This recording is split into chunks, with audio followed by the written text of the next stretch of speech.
Assalamu alaikum, dear students. We are learning history of class 10th, chapter 5, that is print culture and the modern world. We are discussing the topic the print revolution and its impact. In the in the previous lecture, we learned about the subtopic new reading public.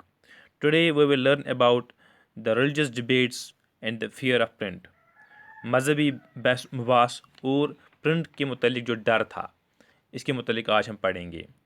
Print में की वजह से क्या हुआ, एक possibility हुई, जो wide circulation of ideas took place, जो तबादला था, जो फैलाव था ख़यालात का, वो बढ़ गया, जो सर्कुलेशन ऑफ आइडियाज़ बढ़ गई।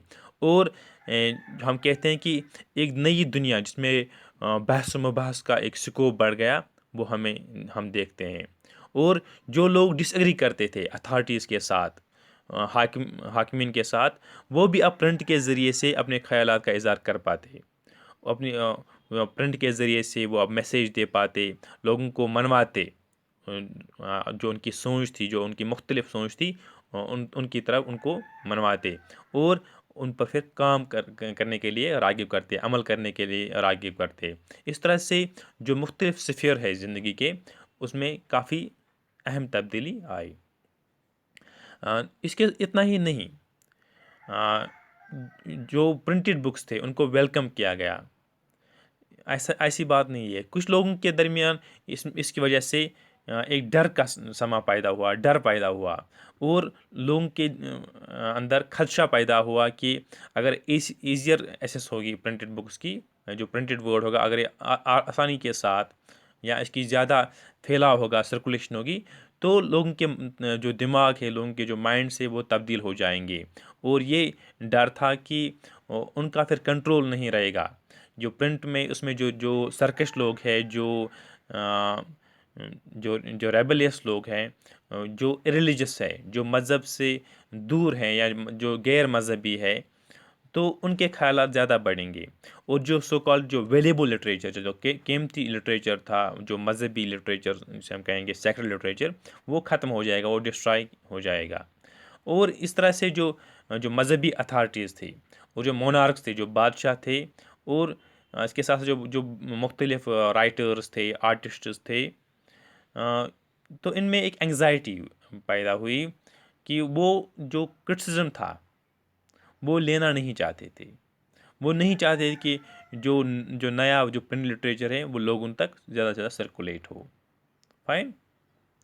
अगर हम इसकी एग्ज़ाम्पल समझेंगे, तो मैं इसको एग्ज़ाम्पल से समझाऊंगा कि एक सफ़ियर से, दैट इज़ रिगार्डिंग रिलीजन हम बात करेंगे। 1517 में क्या हुआ, मार्टिन लूथर, जो एक रिफॉर्मर था, एक इस्लाही था, इसने एक किताब लिखी, दैट्स कॉल्ड 95 थीसिस। इसने क्रिटिसाइज़ किया जो वहाँ पर रोमन कैथोलिक चर्च था, जो उसके अमल थे और जो उसके रसूमात थे, रिचुअल्स थे, उनको क्रिटिसाइज़ किया।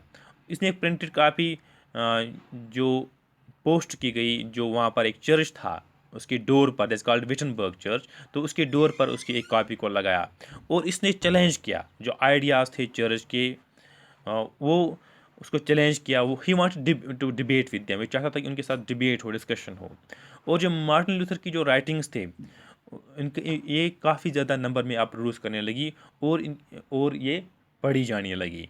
इस वजह से क्या हुआ, एक तकसीम हुई बिटवीन द चर्च, चर्च के अंदर तकसीम हो गई। और इस तरह से हम देखते हैं कि प्रोटेस्टेंट रिफॉर्मेशन वजूद में आई। प्रोटेस्टेंट रिफॉर्मेशन क्या थी, एक 16th सेंचुरी में एक मूवमेंट थी अगेंस्ट कैथोलिक चर्च को रिफॉर्मेशन करने की, जिसमें रोम की डोमिनेंस थी। इसका जो लीडर था प्रोटेस्टेंट रिफॉर्मेशन का, it was Martin Luther. Fine. इस तरह से हम देखते हैं कि जो लूथर था, इसकी जो किताब की थी, इसकी जो न्यू टेस्टामेंट की ट्रांसलेशन थी, इसकी तकरीबन 5,000 कापियाँ कुछ हफ्तों में बिक गई, और इसका दूसरा एडिशन सिर्फ 3 महीने के अंदर आया। और इस तरह से हम देखते हैं कि जो लूथर था, इसने क्या किया, इसने कहा कि printing is the ultimate gift of God and greatest one. जो प्रिंटिंग है, ये अल्लाह ताला का बेहतरीन और अजीम गिफ्ट है इंसानों के लिए। और जो मुख्तलिफ स्कॉलर थे, तो वो भी अब उस उनने भी जो नया इंटेलेक्चुअल एटमॉस्फेयर वजूद में आया, और उनने भी इस रिफॉर्मेशन की इसके फैलाव की अ, उसको उसको सपोर्ट किया, उसमें मदद की, ताकि नए ख़यालात जो हैं वो उभर पाए। फाइन, इस तरह से हम देखते हैं कि जो रिलीजियस डिबेट्स हैं वो खड़ी हो गई because of the new printing, जो प्रिंटिंग का रेवोल्यूशन आया, और कुछ लोगों में जो खदशात थे वो भी उभरे इस दरमियान। So that's all for about religious debates and fear of print. In the next lecture we will learn about the print and dissent. So that's all for today. Thank you very much.